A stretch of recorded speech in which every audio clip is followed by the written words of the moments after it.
নমস্কার। আজকে বিবাহের নিয়ে কিছু আমি কথা আলোচনা করব।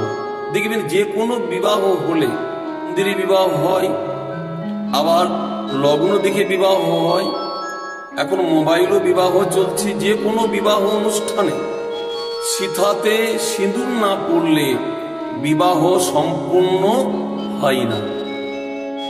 তাহলে সিঁদুর কেন পড়ে, কি এমন কারণ আছে? ভালো করে শুনবেন কথাটা। বিবাহ করার সময় ওই সীতাতে সিঁদুর দেয়, কারণটা কি জানেন? কোনো হয়তো আপনি জায়গা কিনেছেন, সেই জায়গা যদি দু ভাইয়ে যদি ভাগ হয়, তাহলে দেখবেন একটা দাগ দিতে হয়।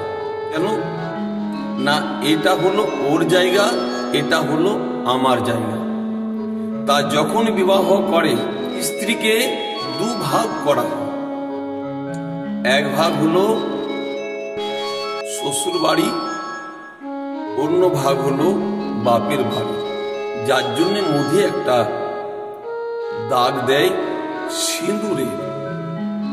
তাহলে দু ভাগ হয়ে যায়, একটা শ্বশুর বাড়ির অর্ধেক আর বাপের বাড়ির অর্ধেক, মানে স্বামীর অর্ধেক অংশ হয়ে যায়। একদিকে স্বামীর হয়ে যায় আর একদিকে নিজের থাকে।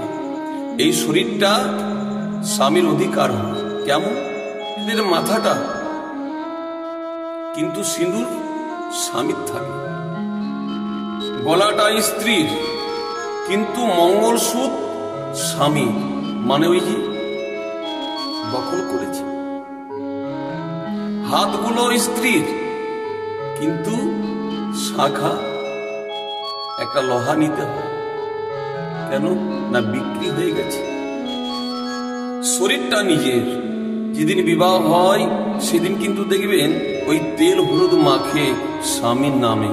হাতগুলো নিজের কিন্তু মেহেদি লাগায় স্বামীর জন্য।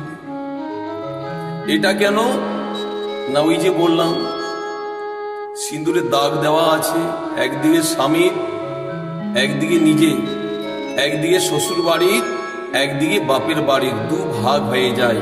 এই জন্য বিবাহ করতে গেলে স্বামীরা সীতাতে সিঁদুর দেয়, স্ত্রীরা কষ্ট করে বধ করে, কিন্তু ফলকে পায় স্বামী।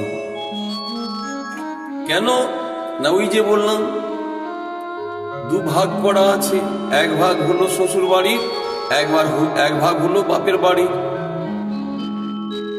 তার ভিডিওটি যদি ভালো লাগে একটু লাইক করবেন, শেয়ার করবেন। নমস্কার।